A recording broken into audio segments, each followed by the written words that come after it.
विश्वकर्मा पूजा व्रत कथा कहानी इन हिंदी।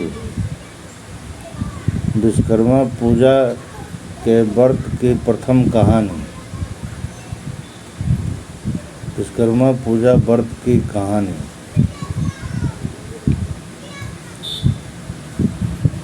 हिंदू पंचांग के अनुसार विश्वकर्मा पूजा हर साल कृष्ण पक्ष की चतुर्दशी तिथि को मनाई जाती है।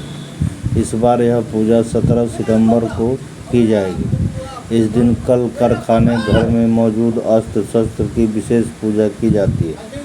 ऐसा कहा जाता है कि इस दिन इन चीज़ों की पूजा करने से भगवान विश्वकर्मा बेहद प्रसन्न होते हैं। बता दें, भगवान विश्वकर्मा को दुनिया का पहला इंजीनियर कहा जाता है। हिंदू शास्त्र के अनुसार देवताओं के अनुरोध करने पर ही भगवान विश्वकर्मा ने अस्त्र शस्त्र का निर्माण किया था। लेकिन क्या आपको पता है भगवान विश्वकर्मा का कैसे जन्म हुआ था? अगर नहीं तो इस आर्टिकल से आज हम आपको यह सारी जानकारियाँ देंगे।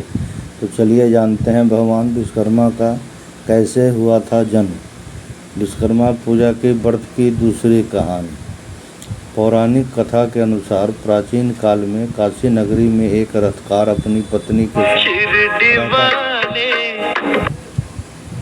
रहता था। वह अपने कार्य में निपुण था, लेकिन फिर भी वह भोजन से अधिक धन नहीं कमा पाता था। इस वजह से उसे बहुत परेशानियों का सामना करना पड़ता था। इतना ही नहीं, उनकी पत्नी पुत्र ना होने की वजह से बहुत दुखी रहती थी।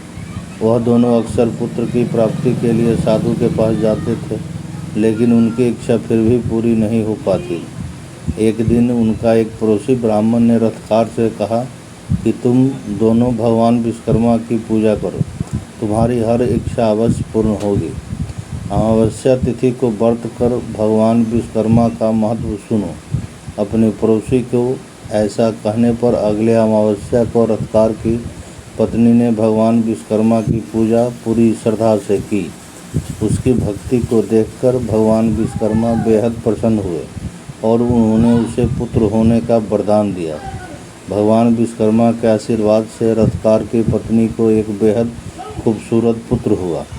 उसके बाद से दोनों सुखी जीवन व्यतीत करने लगे। डिस्क्लेमर: यह पाठ्य सामग्री आम धारणाओं और इंटरनेट पर मौजूद सामग्री के आधार पर लिखी गई है। टाइम्स नाउ नव भारत इसकी पुष्टि नहीं करता।